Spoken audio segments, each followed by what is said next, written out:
ನಿಮ್ಮ favourite serials ಈಗ ಟಿವಿಗಿಂತ ಮುಂಚೆ ಸನ್ ನೆಕ್ಸ್ಟ್ ಆಪ್ ನಲ್ಲಿ ಜಾಲಿಯಾಗಿ ಎಲ್ಲರಿಗಿಂತ ಮುಂಚೆ ನೋಡಿ. ಈಗಲೇ ಸನ್ ನೆಕ್ಸ್ಟ್ ಆಪ್ ಡೌನ್ಲೋಡ್ ಮಾಡಿ ಮತ್ತು ಸಬ್ಸ್ಕ್ರೈಬ್ ಮಾಡ್ಕೊಳ್ಳಿ. ಆದ್ರೆ ನಿನ್ನೆ ಅನ್ಎಕ್ಸ್ಪೆಕ್ಟೆಡ್ ಆಗಿ ಅವ್ನಿಗೆ ಆಕ್ಸಿಡೆಂಟ್ ಆಯ್ತು. ಅವ್ನು ಅನ್ಕಾನ್ಶಿಯಸ್ ಆಗ್ಬಿಟ್ಟ. ಅವನಿಗೆ ಕಾನ್ಶಿಯಸ್ನೆಸ್ ಮತ್ತೆ ಬರಬೇಕು ಅಂದ್ರೆ ಡಾಕ್ಟರ್ ಯಾವ್ದೋ ಆಪರೇಷನ್ ಮಾಡಬೇಕು ಅಂತ ಹೇಳ್ತಾ ಇದ್ದಾರೆ. ಅದಕ್ಕೋಸ್ಕರ 3 ಲಕ್ಷ ರೂಪಾಯಿ ಖರ್ಚಾಗುತ್ತೆ.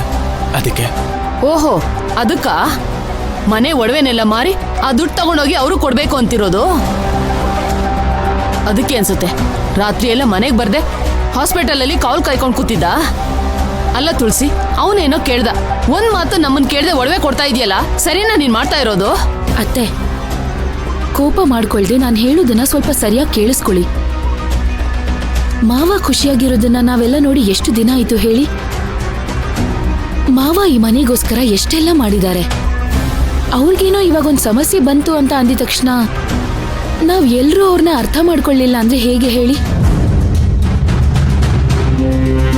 ಫ್ಯಾಮಿಲಿಯಲ್ಲಿ ಯಾರಿಗಾದ್ರೂ ಪ್ರಾಬ್ಲಮ್ ಬಂದ್ರೆ ನಾವ್ ತಾನೇ ಮನೆಯವರಾಗಿ ಅವ್ರಿಗೆ ಸಹಾಯ ಮಾಡಿ ಸಪೋರ್ಟಿವ್ ಆಗಿರ್ಬೇಕು. ಮೈನಾ ಯಾವಾಗ ಮಾವನ್ನ ಮದ್ವೆ ಮಾಡ್ಕೊಳಲ್ಲ ಅಂತ ಹೇಳಿದ್ಲೋ ಅವತ್ತಿಂದಾನೇ ಮಾವನ್ ಸಂತೋಷ ಎಲ್ಲ ಹೋಯ್ತು. ಅವಳು ಪ್ರೆಗ್ನೆಂಟ್ ಅಂತ ಗೊತ್ತಾದ್ಮೇಲೆ ಮಾವನ್ ಜೀವನಾನೇ ಹೋಯ್ತು.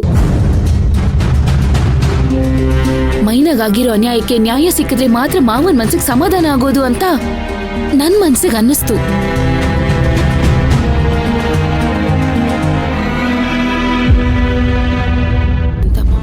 ನಾನಾಗಿ ಈ ಒಡವೆನೆಲ್ಲ ಕೊಡ್ತೀನಿ ಅಂತ ಮಾವಂಗ್ ಹೇಳಿದ್ದು.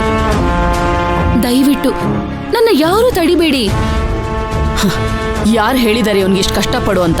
ನಾವ್ ಹೇಳಿದೀವ? ಚಿಕ್ಕ ವಯಸ್ಸಿಂದನೇ ನಿನ್ಗೂ ಅವನ್ಗೂ ಮದ್ವೆ ಮಾಡ್ಬೇಕಂತ ತೀರ್ಮಾನ ಮಾಡಿದ್ವಿ. ಬಾಯಿ ಮುಚ್ಕೊಂಡು ಮದ್ವೆ ಮಾಡ್ಕೊಂಡು ಸಂತೋಷವಾಗಿರ್ಬೋದಿತ್ತಲ್ಲ.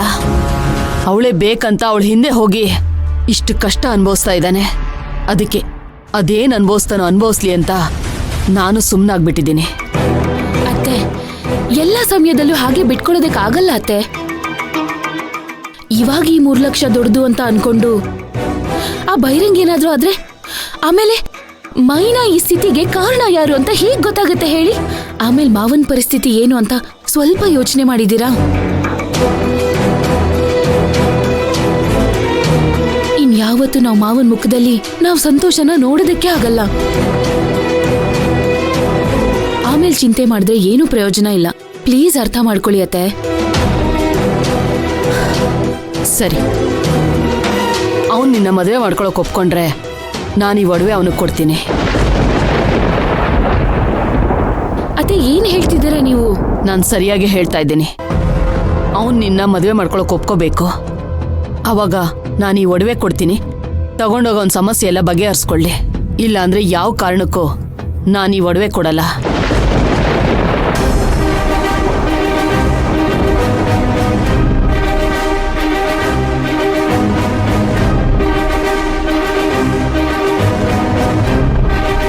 ನಾನು ನನ್ನ ಮೈನಾನ ಬಿಟ್ಕೊಟ್ಟೆ ಈ ಒಡವೆ ತಗೊಂಡು ದುಡ್ಡನ್ನ ಅರೇಂಜ್ ಮಾಡಬೇಕು ಅಂದ್ರೆ ನನ್ಗೆ ಆ ಒಡವೆನೇ ಬೇಕಾಗಿಲ್ಲ. ಆಪರೇಷನ್ಗೆ ದುಡ್ಡು ಹೇಗೆ ಅರೇಂಜ್ ಮಾಡಬೇಕು ಅಂತ ನನಗೆ ಚೆನ್ನಾಗಿ ಗೊತ್ತಿದೆ. ಮಾವ, ಇವ್ರ ಮಾತೆಲ್ಲ ಕೇಳ್ಬಿಡಿ ಮಾವ. ತಗೊಂಡೋಗಿ ನೀವು.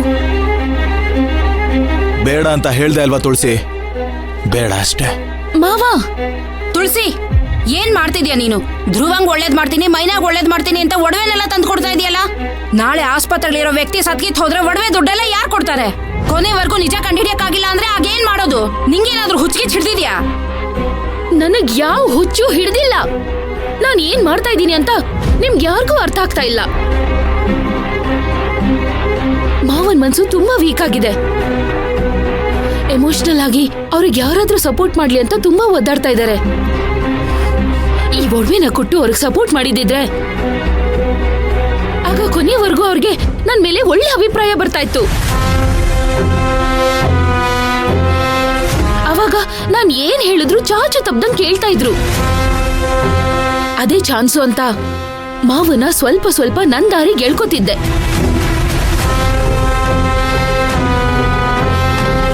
ಈಗ ನೀವೆಲ್ರೂ ಮಾಡಿದ ಕೆಲ್ಸದಿಂದ ಮಾವನ್ ಕೋಪ ಇನ್ನೂ ಹೆಚ್ಚಾಗಿ ಯಾರ್ ಏನೇ ಹೇಳಿದ್ರು ಅವ್ರು ಯಾರ ಮಾತನ್ನು ಕೇಳದೆ ಇರೋ ಸ್ಥಿತಿಗೆ ಹೋಗ್ಬಿಟ್ರು.